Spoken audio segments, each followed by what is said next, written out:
ऐसा नहीं है कि हम 2 महीने में पूरा का पूरा सिलेबस फिर से पढ़ डालेंगे, ऐसा कुछ भी नहीं पॉसिबल है। जो भी जनवरी के लिए आप पेपर जो दे रहे थे, उसके लिए जो तैयारी कर रहे थे, उसके टाइम पे आपने जो टेस्ट दिया था, जो आपने मॉक्स दिया था, उसको री अटेम्प्ट करें। वो जो प्रेशर वाला वर्ड होता है ना, वो खत्म हो जाता है। वो जो स्ट्रेस होता है ना कि भाई पेपर कैसा जाएगा, 1.5 घंटे में जो भी प्रेशर वेशर आना होता है सब खत्म हो चुका होता है। वहाँ पे जो जो मिस्टेक्स हुए थे उसको आप प्रॉपर अटेम्प्ट कीजिए, आपके ऑटोमेटिक परसेंटाइल स्कोर जो है ना वो मैक्सिमाइज होना स्टार्ट हो जाएगा, वो बढ़ना स्टार्ट हो जाएगा।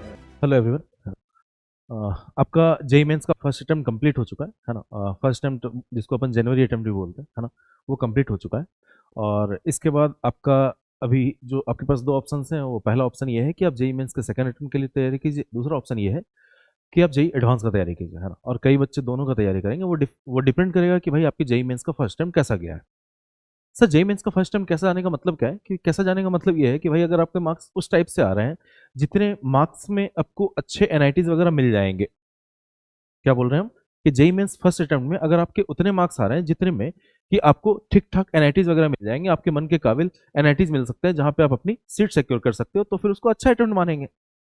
अगर वो अटेम्प्ट जनवरी वाला अटेम्प्ट अच्छा नहीं गया, अगर हम मान लेते हैं कि जनवरी अटेम्प्ट वेस्टेड है ना, कि अगर जनवरी अटेम्प्ट वेस्ट हो चुका है, तो फिर अपन दूसरा ऑप्शन क्या रखेंगे भाई, कहीं ना कहीं हमें अप्रैल अटेम्प्ट पे पूरा पूरी फोकस करना पड़ेगा। तो हम मेरा अभी का जो टॉपिक है वो ये है कि भाई अप्रैल अटेम्प्ट में कैसे करके तैयारी करें ताकि हम परसेंटाइल को मैक्सिमाइज कर सके। अपन लिखे हैं कि 99 परसेंटाइल कैसे आएगा, बट अपन उससे ज्यादा भी का ट्राई करेंगे, है ना। तो अभी का जो मेन जो टॉपिक मेरा है वो है कि भाई जेई मेंस अप्रैल अटेम्प्ट में, जो कि अटेम्प्ट 2 बोलते हैं, उसमें हम कैसे करके तैयारी करें ताकि स्कोर को, परसेंटाइल को मैक्सिमाइज किया जा सके, है ना। तो देखो, ऐसा नहीं है कि हम 2 महीने में पूरा का पूरा सिलेबस फिर से पढ़ डालेंगे, ऐसा कुछ भी नहीं पॉसिबल है। ये नहीं कि अभी जाएंगे और कोचिंग ज्वाइन करेंगे, अभी जाएंगे और यूट्यूब पे वीडियोस देखना स्टार्ट कर देंगे कि भाई पूरा सिलेबस फिर से स्टार्ट करो, फिर से बेसिक मैथमेटिक्स स्टार्ट किए, फिर से यूनिट डायमेंशन स्टार्ट किए और स्टार्ट लगे रह गए। वैसा पॉसिबल कतई नहीं है। ऑब्वियस है कि जेई मेंस का जब आप फर्स्ट अटेम्प्ट दे चुके हैं, है ना, जेई मेंस का अगर आप फर्स्ट अटेम्प्ट दे चुके हैं तो कहीं ना कहीं ये तो क्लियर है कि आपने सिलेबस एक बार कवर कर लिया है। ऐसा थोड़ी है कि पेपर में गए और सीधा बैठ गए थे, है ना। तो ऑलरेडी आपके सिलेबस ऑलरेडी कवर किए हुए, हो सकता है कुछ चैप्टर्स छूट गए होंगे हर एक सब्जेक्ट में, तो ठीक है, उन चैप्टर्स पे भी देखेंगे, है ना। तो अगर ऑलरेडी आपका सिलेबस कवर किया हुआ है, ऑलरेडी अगर आपका सिलेबस कवर किया हुआ है, तो बस आपको अभी करना क्या है सर, आपको अभी जो मेन जो करना है वो ये करना है कि फिर से आप फ्रेश स्टार्ट कीजिए। आप आराम से अगर चाहें तो ऑलरेडी 4-5 दिन पेपर पहले कंप्लीट हो चुका है, तो ज्यादा लोड ना लें, आप फ्रेश स्टार्ट करें। आज या कल से अभी से बैठना स्टार्ट कर दें और बैठ के ये स्टार्ट करें कि आप सबसे पहले फिर से नोट्स को रिवाइज करना स्टार्ट करें। कहां से स्टार्ट करें? नोट्स को एक रफली रिवाइज करें। लाइक बेसिक मैथमेटिक्स के देख रहे हैं तो बस पेज पलट पलट के देखे जा रहे हैं, फिर आप डायरेक्टली पीवाईक्यू पे जाए। कहां पे जाए? प्रीवियस ईयर क्वेश्चन पे। सर प्रीवियस ईयर क्वेश्चन कौन सा देखें? मेरे हिसाब से प्रीवियस ईयर क्वेश्चन कोई भी 2 ईयर का सिलेक्ट कर ले, 22 23, 23 24, 24 25, जो भी करना है। कोशिश कीजिए कि 26 वाले पेपर को भी ना देखें, है ना। फिर आप आराम से क्या कीजिए, पीवाईक्यू 2 साल के अटेम्प्ट कीजिए। फर्स्ट ये करना है। सर दूसरा क्या करना है? दूसरा, आप जो भी टेस्ट पेपर जनवरी अटेम्प्ट के लिए दिए थे ना, उन टेस्ट पेपर को फिर से अटेम्प्ट करें। जो भी जनवरी के लिए आप पेपर जो दे रहे थे, उसके लिए जो तैयारी कर रहे थे, उसके टाइम पे आपने जो टेस्ट दिया था, जो आपने मॉक्स दिया था, उसको री अटेम्प्ट करें। आपने जनवरी के टाइम पे जो मॉक्स दिया था उसके क्वेश्चंस ऑलरेडी देखे हुए हैं, तो आपके मार्क्स आएंगे, अच्छे मार्क्स आएंगे, क्योंकि वो क्वेश्चन देखे हुए हैं, आपको देखा देखा लगेगा तो गुड फील आएगा, आप वहां से स्कोर को मैक्सिमाइज कर पाएंगे। और जब स्कोर आएगा ना तो अपने आप प्रिपरेशन फिर अच्छा चलने लगता है, बच्चा खुद बोलने लगता है सर आज 170 स्कोर हुआ टेस्ट में, सर आज 210 स्कोर हुआ सर टेस्ट में। जब ऐसा चलेगा ना तो आपको कॉन्फिडेंस खुद ब खुद आने लगेगा। ठीक है, तो ले दे के अपन बात करें क्या करना है, तो सबसे पहले पीवाईक्यू पे ध्यान देना है। दूसरा क्या करना है सर, टेस्ट पेपर पे ध्यान देना है। जितना ज्यादा टेस्ट देंगे उतने मार्क्स ज्यादा आएंगे, इस बात को ध्यान रखा जाए। टेस्ट के स्कोर मैटर करते हैं। ऑब्वियस है कि किसी के टेस्ट में अगर 20 आ रहे हैं तो मेंस में 200 नहीं आएगा, लेकिन इसका कतई मतलब नहीं है कि किसी के मार्क्स अगर टेस्ट में 150 मार्क्स आ रहे हैं तो उसके 200 नहीं आएंगे, ऐसा कतई नहीं है। पीडब्ल्यू का टेस्ट पेपर इस बार जो बना था उसमें कई बच्चों के मार्क्स कम आए थे, फिर भी जेईई मेंस में मार्क्स उनके अच्छे बने हैं। ये हम अपने खुद के सेंटर पे देखे हैं, विद्यापीठ भिलाई सेंटर पे ऐसा देखा गया है कि कई बच्चों के जेईई मेंस फर्स्ट टाइम में जो वो टेस्ट पेपर दे रहे थे उसमें मार्क्स बहुत कम थे, लेकिन वही जब वो पेपर में बैठे तो उनके स्कोर बहुत ज्यादा थे। ठीक है, तो एक तो ये अपने को ध्यान रखना है कि भाई टेस्ट पेपर देना है, मार्क्स जो भी आए उसको इंप्रूवमेंट की ओर ध्यान देना है कि भाई फर्स्ट पेपर में दिए इतने मार्क्स आए, उसमें जैसे जैसे आप नेगेटिव को मिनिमाइज करेंगे ना, स्कोर अपने आप भागने लगेगा।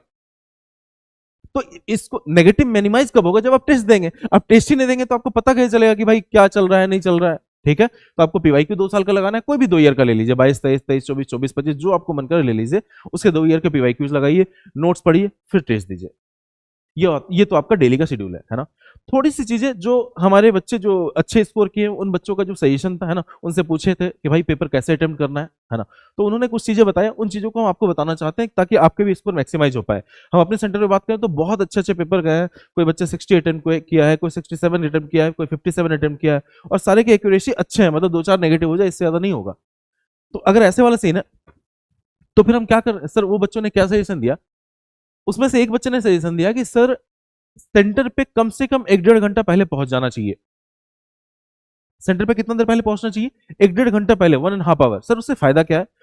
वो जो प्रेशर वाला वर्ड होता है ना वो खत्म हो जाता है, वो जो स्ट्रेस होता है ना कि भाई पेपर कैसा जाएगा, 1.5 घंटे में जो भी प्रेशर वेशर आना होता है सब खत्म हो चुका होता है। उसमें फिर आप नॉर्मल हो जाते हैं, फिर आप पेपर जो देते हैं ना एकदम स्मूथ पेपर जाता है, ऐसा हमारे बच्चों का कहना था। तो ये पॉइंट को भी आप यूज कर सकते हैं, पहला पॉइंट। दूसरा पॉइंट, बच्चे ये कह रहे थे कि है ना, वही जो बच्चों का स्कोर अच्छा हुआ है कि सर पेपर अगर हम 2.5 घंटा में कंप्लीट कर लेते हैं, 2.5 घंटा बोले तो 2 आवर 30 मिनट या 2 आवर 35-40 मिनट, तो अंतिम के जो 20-30 मिनट बचते हैं ना, उस 20-30 मिनट में जो क्वेश्चन आधा आधा छूट गया था, कई बार ऐसा होता है ना कि पेपर देने टाइम 12 × 7 96 लिखा जाता है और आपको ये दिखता ही नहीं है, तो वो जो 20-30 मिनट आपके पास बचते हैं ना, उस टाइम पे ऐसे वाले जो मिस्टेक्स हुए थे ना उसको आप देख के सही कर सकते हैं। और जैसे ही नेगेटिव कम होगा तो स्कोर तो अपने आप ऊपर चला जाएगा। समझ आ रहा है? तो ये पहला पॉइंट क्या बताया कि भाई टेस्ट सेंटर पे पेपर जहां हो रहा है जेईई मेंस का, वो 1-1.5 घंटा पहले पहुंच जाइए, स्ट्रेस कम हो जाएगा, प्रेशर कम हो जाएगा, पेपर स्मूथ जाएगा। दूसरा क्या, पेपर को 2.5 घंटा में कंप्लीट करने का कोशिश कीजिए। तीसरा एक और पॉइंट क्या बोल रहे थे कि अपन पढ़ाते पढ़ाते बोलते हैं कि भाई जैसे मैथमेटिक्स में बोल देते हैं कि यार तुम सर्कल कर लेना, तुम स्ट्रेट लाइन कर ही लेना, तुम बाइनोमियल कर ही लेना, इसमें ज्यादा स्कोर आते हैं। ऐसा कुछ भी नहीं करना है। नो डाउट बाइनोमियल से क्वेश्चन आते हैं, कई बार एक आते हैं, कई बार दो आते हैं, और कई बार 3 भी आ जाते हैं। हमें करना है, बट सिर्फ वेटेज वाले चैप्टर पे ध्यान नहीं देना है, हमें सबको डिस्ट्रीब्यूट करना है, क्योंकि वो शिफ्ट पे डिपेंड करता है। डिफरेंट शिफ्ट पे अलग अलग सीन था। किसी किसी शिफ्ट में बेसिक मैथ से 2-2 3-3 क्वेश्चन आ गए, किसी किसी शिफ्ट में बाइनोमियल से मात्र एक क्वेश्चन आया, किसी किसी शिफ्ट में कैलकुलस का वेटेज बहुत कम था। ऐसे ही फिजिक्स में भी है। बच्चे क्या बोलते हैं, सर मॉडर्न फिजिक्स से ज्यादा आएंगे। अरे हो सकता है कि किसी शिफ्ट में ज्यादा आए, किसी शिफ्ट में ज्यादा ना आए। तो आपका भी काम क्या है कि आप टेस्ट पेपर देते रहिए, वहां पे हर एक टाइप का वेरिएशन देखा जाता है, और सारे चैप्टर में आप इक्वली डिस्ट्रीब्यूट कीजिए, प्रॉपर टाइम दीजिए। ये नहीं कि इस चैप्टर में ज्यादा आता है तो हम पूरा पढ़े जा रहे हैं पढ़े जा रहे हैं, ऐसा कुछ नहीं करना है। चलेगा, है ना? तो अपन मोटा मोटी अगर डिस्कशन करें कि सर क्या क्या ध्यान देना है, पहला पॉइंट ये है कि आपको पीवाईक्यू अटेम्प्ट करना है 2 से 3 साल का। दूसरा पॉइंट क्या है कि मॉक्स आपको ज्यादा से ज्यादा देना है, जो कि पीडब्ल्यू ऑलरेडी एक फ्रेश मॉक मास्टर टेस्ट के नाम से स्टार्ट कर चुका है, उसको आप अटेम्प्ट कीजिए, उसको आप ज्वाइन कीजिए और ज्यादा से ज्यादा टेस्ट दीजिए, है ना? तीसरा क्या करना है, टेस्ट सेंटर पे 1 से 1.5 घंटा पहले पहुंचना है। चौथा क्या करना है कि पेपर को 2 घंटा 30 मिनट या 2 घंटा 40 मिनट फिनिश करना है, बाकी के टाइम में री अटेम्प्ट करना है, जो क्वेश्चन हमसे नहीं हो पाया फ्रेश क्वेश्चन नहीं अटेम्प्ट करना है। चौथा क्या करना है कि इक्वली डिस्ट्रीब्यूट करना है, सारे चैप्टर को प्रॉपर पढ़ना है। ये नहीं कि इससे क्वेश्चन नहीं आते, इससे क्वेश्चन कम आते हैं नहीं पढ़ेंगे, ऐसा कुछ नहीं करना है। और जनवरी अटेम्प्ट के लिए जो भी पढ़े थे उसको आप प्रॉपर रिवाइज कीजिए, वहां पे जो जो मिस्टेक्स हुए थे उसको आप प्रॉपर अटेम्प्ट कीजिए। आपके ऑटोमेटिक परसेंटाइल स्कोर जो है ना वो मैक्सिमाइज होना स्टार्ट हो जाएगा, वो बढ़ना स्टार्ट हो जाएगा। ओवरऑल अगर बात करें तो टेस्ट पे प्रॉपर ध्यान दीजिए, जितना ज्यादा टेस्ट देंगे उतना ज्यादा इसका स्कोर मैक्सिमाइज होगा, है ना? और इसी चीज़ों पे ध्यान दीजिए, अप्रैल अटेम्प्ट ऑटोमेटिक अच्छा जाएगा। जिनके भी जेन अटेम्प्ट खराब गए आप अप्रैल पे भरोसा रखिए, आपके मार्क्स बहुत अच्छा आएंगे, है ना?